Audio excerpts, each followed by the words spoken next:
नमस्कार, अग्निपथ देख रहे हैं आप और अग्निपथ में आज बात करेंगे साज पुराना लेकिन राग नया। सियासत में कुछ किरदार अपनी जुबान, अपनी शैली, अपने अंदाज के चलते अक्सर सुर्खियां बटोरते हैं।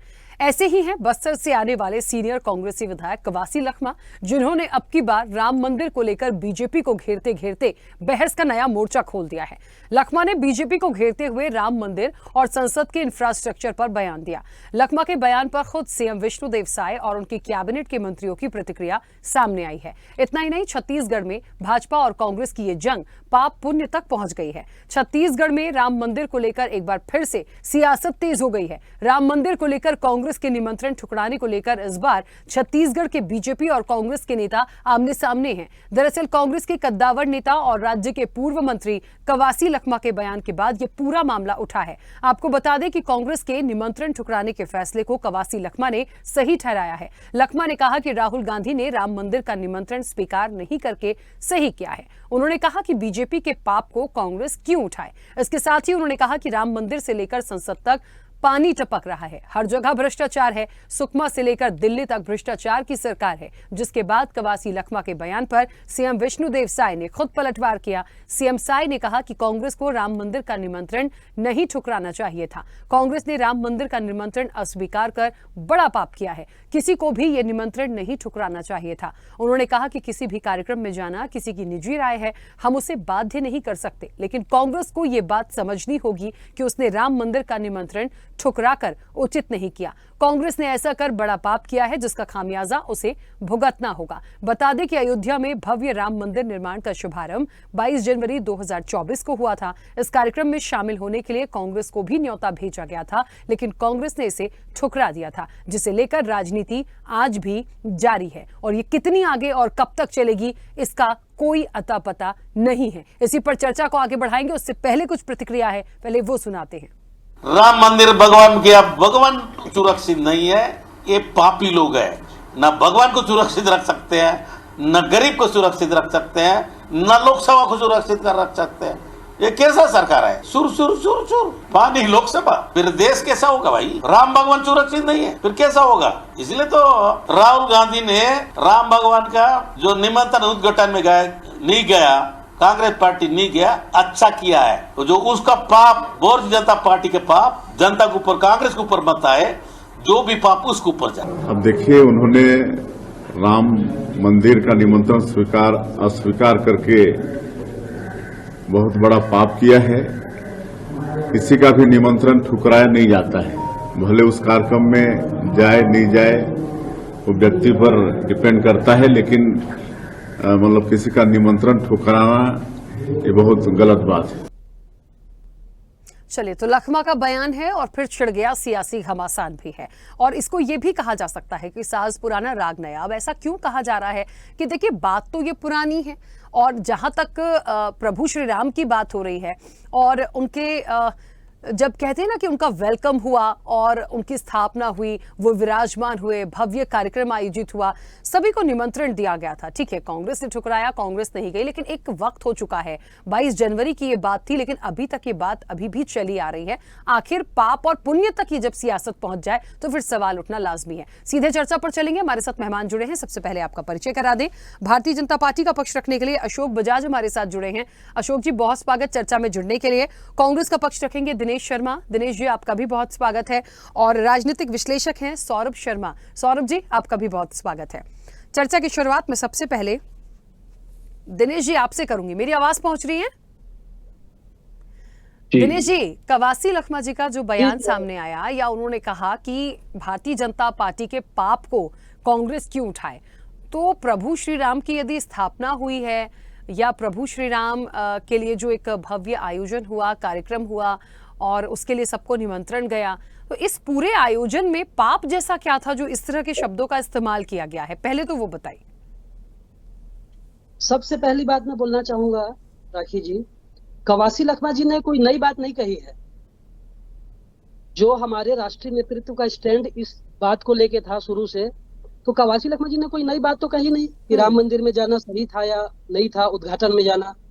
और दूसरी बात, पाप और पुण्य तक जब ये बात आ जाती है, मतलब पता नहीं क्या सोचते हैं हमारे भाजपा के नेता, भाजपा के माननीय मुख्यमंत्री जी क्या सोच के ये पाप और पुण्य तक ले गए। अब अगर पाप और पुण्य की चर्चा होगी, फिर मैं कहूंगा तो फिर बात निकलेगी तो फिर दूर तक जाएगी। पाप और पुण्य के बाद फल की, मतलब प्रभु श्री राम ने तो उनको फल भी दे दिया अयोध्या में। अयोध्या छोड़िए, चित्रकूट और बद्रीनाथ तक फल दे दिया। फिर पाप और पुण्य की बात से तो आगे निकल गई ये बात। तो इस तरह की बातें मतलब एक मर्यादा में रह के करनी चाहिए। पाप और पुण्य प्रभु हैं, किसी ने पाप किया होगा उसको उसका फल देंगे, पुण्य किया होगा उसका फल देंगे। वहां तक बात जानी ही नहीं चाहिए, मेरा ये मानना है। दूसरी बात की स्पष्ट स्टैंड है हमारी राष्ट्रीय पार्टी का, राष्ट्रीय नेतृत्व का स्टैंड था, नहीं जाना उनका मुद्दा था। एक राजनीतिक आयोजन बनाया गया राम मंदिर, जो करोड़ों भारतीयों की आस्था का प्रतीक है, और उसको एक राजनीतिक आयोजन बना के जिस तरह से आयोजन किया गया, इसके विरोध में हमारी राष्ट्रीय पार्टी नहीं गई। शुरू से ये स्टैंड है, कोई नई बात कवासी जी ने कही नहीं और बहस का मुद्दा भी नहीं है। ठीक है, चलिए वापस आऊंगी। अशोक जी, आवाज पहुंच रही है? हाँ जी, अशोक जी, सभी की इस पर प्रतिक्रिया भी आई है। खुद क्योंकि सीएम जो विष्णुदेव साय हैं, उन्होंने भी इस पर पलटवार किया, उन्होंने भी कई सारी बातों को रखा है। मुझे एक बात समझ नहीं आती कि प्रभु श्री राम के नाम पर सियासत आखिरकार हो क्यों रही है, एक अपने आप में बड़ा सवाल है। और एक तरफ से यदि कोई बात आती है तो उसका पलटवार भी हो जाता है। मतलब इस वक्त को कहते हैं, इस बात को एक समय हो चुका है, लेकिन न जाने इससे उबर नहीं पा रहे हैं। कभी निकल भी पाएंगे या नहीं? राखी जी, कांग्रेस जो है लगातार 4 चुनाव के बाद जब इनको सत्ता हासिल नहीं हुई तो एकदम हताश, निराश और उदास है। इन्हें कुछ बोलते बन नहीं रहा है, और सत्ता इनको मिलने से रही, ना आज मिली है ना आने वाले समय में इनको मिलने वाली है। भूल जाए इस बात को, क्योंकि ये राम के बारे में बार बार अपमानजनक बात करते हैं। इन्होंने कभी एफिडेविट दिया इनकी सरकार ने सुप्रीम कोर्ट में कि राम काल्पनिक है, रामायण काल्पनिक है, राम सेतु काल्पनिक है और राम कभी हुए नहीं। इस प्रकार की बात ये करते रहे। राम के अस्तित्व को नकारने वाले लोग हैं, इनसे हम राम के प्रति आस्था की उम्मीद नहीं कर सकते। ये ऐसी पार्टी के लोग हैं। जब राम मंदिर निर्माण हुआ, प्राण प्रतिष्ठा के तारीख आई, ट्रस्ट की तरफ से, न्यास की तरफ से इनको विधिवत और सम्मान पूर्वक आमंत्रण दिया गया था। आमंत्रण मिलने के बाद जाते नहीं जाते, हम लोगों को भी 50 निमंत्रण आते हैं महीने में, कहीं जाते कहीं नहीं जाते, अपनी समय के ऊपर है। लेकिन नहीं आएंगे ऐसा करके ठुकराना, ये एक प्रकार से कांग्रेस की राम के भक्ति के प्रति प्रश्न चिन्ह लगाता है। और कांग्रेस के नेताओं की आस्था कितनी है राम के प्रति, ये इस बात को प्रदर्शित करता है। अरे जाना था, नहीं जाना था, आप नहीं जाते, कई तो बहाने हो सकते थे, लेकिन आप गए नहीं, आपने वो सम्मान पूर्वक ट्रस्ट ने बुलाया था। रही बात भाजपा की, तो भाजपा जो है ये भाजपा का आयोजन नहीं था, ये ट्रस्ट का आयोजन था और माननीय प्रधानमंत्री जी ने इसको उद्घाटन किया। इसमें भाजपा कहां से आ गई? असल में इनको बार बार सपने में मोदी जी नजर आते हैं, हर बात में इनको भाजपा नजर आती है। आज अगर इनकी नेहरू खानदान की ये पीढ़ी अगर विफल हो रही है, उसके लिए मोदी और भाजपा को ही जिम्मेदार मानते हैं। और इसीलिए सपने में भी मोदी और भाजपा, इनके सपने में भी रात दिन आते हैं और इसीलिए इन्होंने भाजपा का नाम लिया।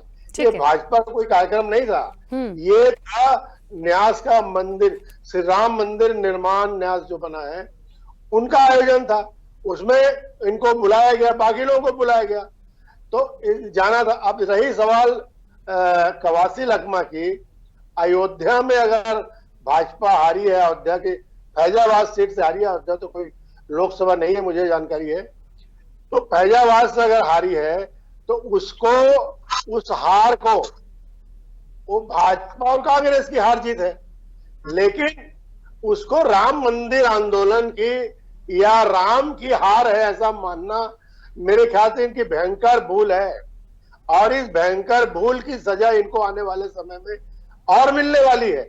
और मैं तो यही नसीहत दूंगा इनको कि राम के विरोध करना बंद कर दें। ठीक है, राम के बारे में राम का अपमान करना, हिंदुत्व का अपमान करना ये लोग बंद कर दें, वरना बहुत पछताना पड़ेगा इनको। ठीक है, चलिए वापस आऊंगी अशोक जी। सौरभ जी, आवाज पहुंच रही है मेरी? जी बिल्कुल। सौरभ जी, ये जो निमंत्रण की लड़ाई है वो पाप पुण्य पर आ गई है। देखिए, किसने पाप किया, किसने पुण्य किया, किसको क्या फल मिलेगा, जैसा कि अभी दिनेश जी कह रहे थे, फल भी मिल गया अयोध्या की सीट पर जो रिजल्ट आया। तो मुझे लगता है थोड़ा सा प्रभु श्री राम को, उनके मंदिर को, उन्हें खुद को बार बार सियासी रूप से ले आना या सियासत में ले आना ठीक नहीं है।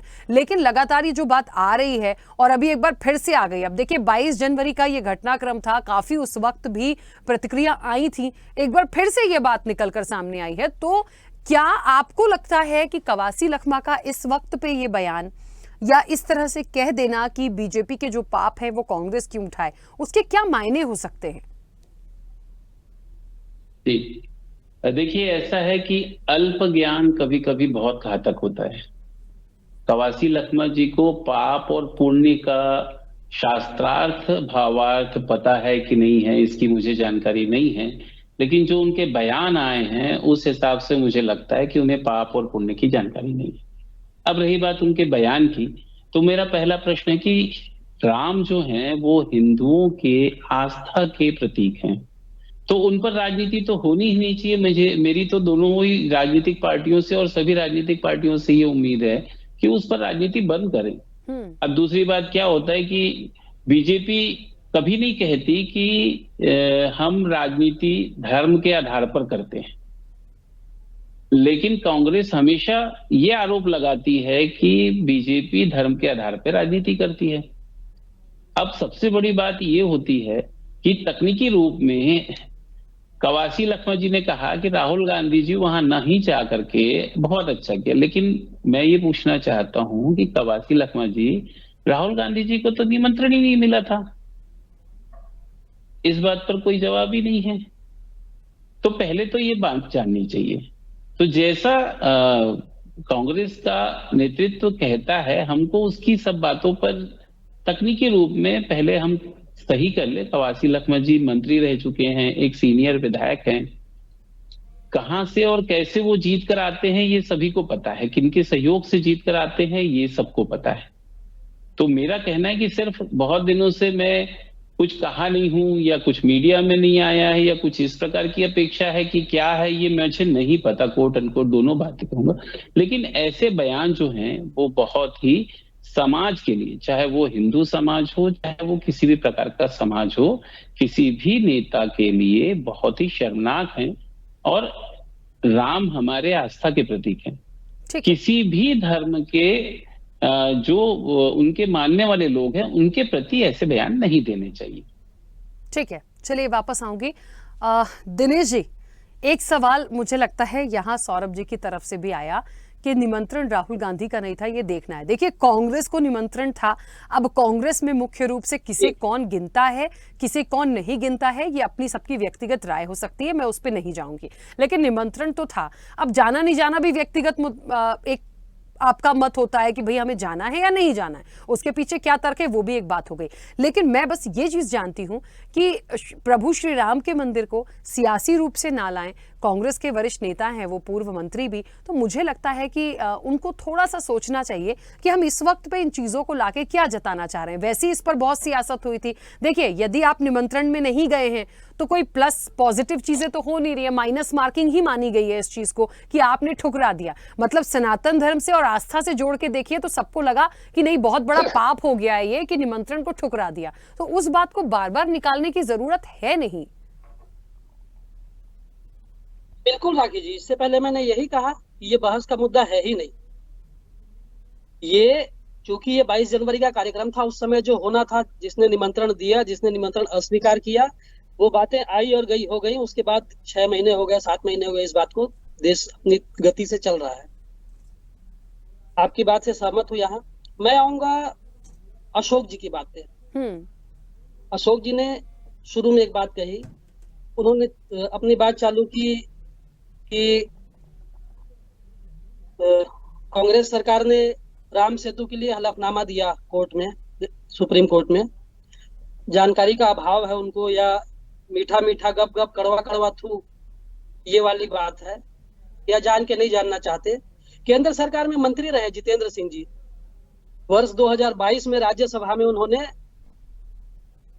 ये चीज बताया है कि राम सेतु जैसा कोई अस्तित्व नहीं है, मतलब कोई संरचना नहीं है। इसका उल्लेख बीजेपी ने भी किया है। ये जानकारी उनको है कि नहीं हो तो अपनी जानकारी दुरुस्त कर लें। मैं उनको बताना चाहूंगा कि उस संरचना का नहीं होने का उल्लेख केंद्र की भारतीय जनता पार्टी की सरकार ने भी किया है। दो बातें बोल रहा हूँ। केंद्र ने, कांग्रेस ने राम के अस्तित्व पर इनकार किया है। आप राम सेतु पर कर रहे हैं, कोई किसी भी परंपरा से जो चीजें आती हैं उस पर बोलना ठीक नहीं है। राम सेतु को कोई अस्तित्व को कोई माने या ना माने, वो है। नासा के कई वीडियोस हैं, नासा की जानकारी है, ऑफिशियल नासा की साइट पर दिया गया है ये चीज। तो कृपया ये ना कहें कि वो राम सेतु का ही है नहीं और राम नहीं है। अगर आप कहते हैं तो ये फिर बहुत दावे के साथ बोलिए कि राम है ही नहीं भारत देश में। केंद्र सरकार ने क्यों नकारा है इसको? भाजपा की सरकार ने, जो हिंदू का, राम का हितैषी होने का बड़ा दावा करती है। आप रेफरेंस दीजिए, केंद्र सरकार ने नहीं, आप राज्यसभा और जितेंद्र सिंह का रेफरेंस दे रहे हैं। डेट 2022 में 365 दिन होते हैं, किस प्रकरण में, किस चीज में रेफरेंस दीजिए, कोई साइड है कोई? कहा है, मैं दिन और तारीख भी बता देता हूँ आपको। बिल्कुल बताइए, हम देखेंगे, उस पर भी आपत्ति करेंगे। स्पष्ट रखें कि भाजपा ने भी ये कहा है, केंद्र की सरकार ने भी ये कहा है। मेरी जानकारी में नहीं है। जानकारी में ना हो तो कोई चीजें बदल थोड़ी जाएंगी। आप तो 2022 मैंने कहा ना, आपके बहन ने कहा, आप एक राजनीतिक हाइपोथेटिकल बात कह रहे हैं। गूगल में सब चीजें नहीं, आप अरे गूगल से थोड़ी समाज का विषय चलेगा, नहीं गूगल है, से कोई नियम चलेगा। बात तर्कों के साथ हो, मुद्दों पे, जिस मुद्दे पे हम बैठे हैं, एक बहुत सीधा सटीक सा सवाल था कि पुरानी चीजों को इस वक्त लाने का क्या मतलब है। भाई प्रभु श्री राम को तो सब लोग पूज रहे हैं ना, उस पर सियासत अब बंद हो जानी चाहिए। हो गया है राम मंदिर का मुद्दा जो था, जिस बात के साथ थे, जिस वादे के साथ थे, वो पूरा हो गया। अब उस चीज को लाने का कोई मतलब नहीं है, लेकिन क्यों उन चीजों को लाना है? अब बीजेपी ने पाप किया है तो वो और किस मामले में पाप किया है ये तो भारतीय जनता पार्टी बताए और कांग्रेस बताए, जो आरोप लगा रही है। मुझे नहीं लगता और ज्यादा हम प्रभु श्री राम और राम सेतु पर चले जाएं। आइए सौरभ जी, आपसे पूछ रहा हूँ, हिंदू धर्म के सबसे बड़े धर्मगुरु कौन होते हैं? जी, शंकराचार्य जी हैं। इस मंदिर के उद्घाटन का समर्थन किया था क्या उन्होंने? केवल क्या उन्होंने राम के अस्तित्व का समर्थन नहीं किया है? नहीं, आप बताइए। मैं आपसे पूछ रहा हूँ, किसी एक कार्यक्रम का समर्थन और न समर्थन करने से किसी के विषय पर कोई प्रश्न चिन्ह नहीं लगता। चलिए, मुझे सिर्फ दो बातों का जवाब चाहिए। अब 1 मिनट रुकिएगा प्लीज, 1 सेकंड रुकिए दिनेश जी और सौरभ जी। दिनेश जी, मुझे ये बताइए कि यदि कांग्रेस के वरिष्ठ नेता ये कहते हैं कि भारतीय जनता पार्टी ने पाप किया है, तो वो पाप कौन सा है, बस मुझे इतना बता दीजिए। मुझे पूरी जानकारी है, आप करें। शंकराचार्य जी को मत घसीटिए, पूजनी शंकराचार्य। मेरा कहना अशोक जी 1 मिनट रुकिए और सौरभ जी प्लीज 1 मिनट रुकिए। मेरा सवाल दिनेश जी से है। ना राम को घसीटिए ना शंकराचार्य जी को घसीटिए। सवाल नहीं सुन के आंसर करेंगे, मैं बोलने नहीं दूंगी सर, प्लीज मैं बोलने नहीं दूंगी। यदि आप प्रश्न का आंसर नहीं करेंगे तो मैं कुछ बोल रही हूं, प्लीज उसको सुनिए। इधर उधर जाने से अच्छा है पॉइंट पर बात हो तो बेहतर होगा। दिनेश जी, मुझे सिर्फ इस बात का जवाब चाहिए कि कांग्रेस के वरिष्ठ नेता ने जो कहा कि भारतीय जनता पार्टी ने पाप किया, वो क्या पाप था, मुझे बस ये बता दीजिए। हेलो, भारतीय जनता पार्टी के पाप को कांग्रेस क्यों उठाए, बस मुझे इसका जवाब चाहिए दिनेश जी। कौन से पाप? नहीं, मुझे नहीं पता, वो उनके व्यक्तिगत विचार हो सकते हैं। कौन से पाप? ये मैं तो मुख्यमंत्री जी ने कहा कि पाप और पुण्य, मुख्यमंत्री जी ने कहा है ये वाली बात। कांग्रेस के पाप और पुण्य ये वाली बात के मुख्यमंत्री जी की तरफ से आई है, इसलिए मैं पाप और पुण्य भी कहा है। लखमा जी ने पाप शब्द का उपयोग किया है भाजपा के लिए। तो आप बातें करता हूँ। अशोक जी ने दूसरा बात कहा कि ये भाजपा का आयोजन नहीं था। चलिए, आपने कहा मुझे ना लगता है कि पहले तो ये स्पष्ट होना चाहिए कि कौन से ऐसे काम हो गए हैं जिसके लिए हम पाप और पुण्य की बात कर रहे हैं। इसका फैसला तो कोई राजनीतिक दल क्या कोई भी नहीं कर सकता। प्रभु श्री राम ही बैठ के कर लेंगे किसका पाप है और किसका पुण्य है। मुझे नहीं लगता कि उनके सामने किसी को डिस्कशन करने की जरूरत है, और उनको लेकर यदि हो रहा है तो वो खुद ही सोच रहे होंगे कि कहां मैं भी इतने समय तक, इतने लंबे वर्षों तक संघर्ष में रहा और अब आया अपनी जगह पे तो उस पर भी सियासत, उसमें भी पाप और पुण्य आ रहा है। तो ये अपने आप में वो भी सोच रहे होंगे कि मतलब वो, आप सोच के देखिए जरा कि मतलब कितनी लंबी लड़ाई इसके लिए हुई है।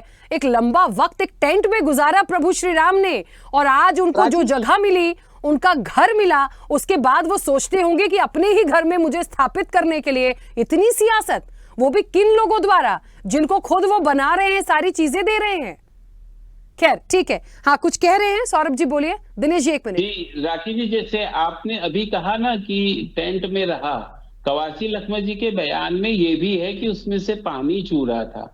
किसी अगर आर्किटेक्ट या कोई संरचना में किसी मिस्टेक से कुछ हो जाए वो अलग विषय, लेकिन क्या कांग्रेस को ये पता है कि श्री प्रभु श्री राम जितने वर्ष टेंट में रहे हैं वो उनके कारण रहे हैं? तो वो समय कहाँ थे कवासी लखमा जी, और वो जानकारी नहीं थी कि उनको उस समय टेंट से हटाते वो? ठीक है, 1 मिनट रुकिएगा। अशोक जी अपनी बात रखिए। हाँ दिनेश जी आ रही हूँ, 1 सेकेंड। नहीं, जहां तक पानी टपकने की बात है, कांग्रेस को कौन से सपने में कहां से बात आ जाती है। कभी संसद भवन में पानी टपक रहा है बोलते हैं, कभी राम मंदिर पानी टपक रहा है। अशोक जी, कांग्रेस का जो आरोप है कि आपने पाप किए हैं, तो आपको पता है कि आप लोगों ने कौन से पाप किए हैं?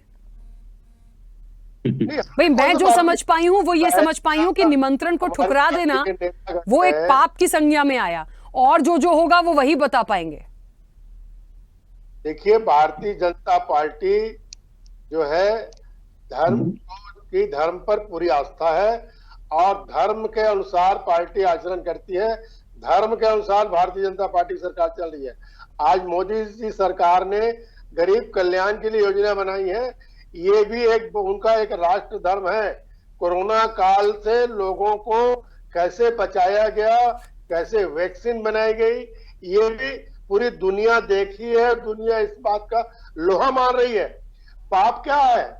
पाप इन्होंने किया कि निमंत्रण मिला और निमंत्रण को आपने बकायदा वापस किया।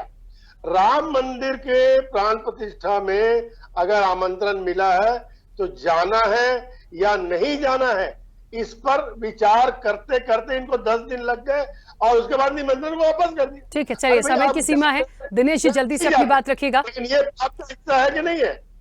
ठीक है अशोक जी। हाँ दिनेश जी कुछ कह रहे हैं, जल्दी से बोलिए। राखी जी, मैं कहना चाहूंगा, अशोक जी अभी कह रहे थे कि धर्म के अनुसार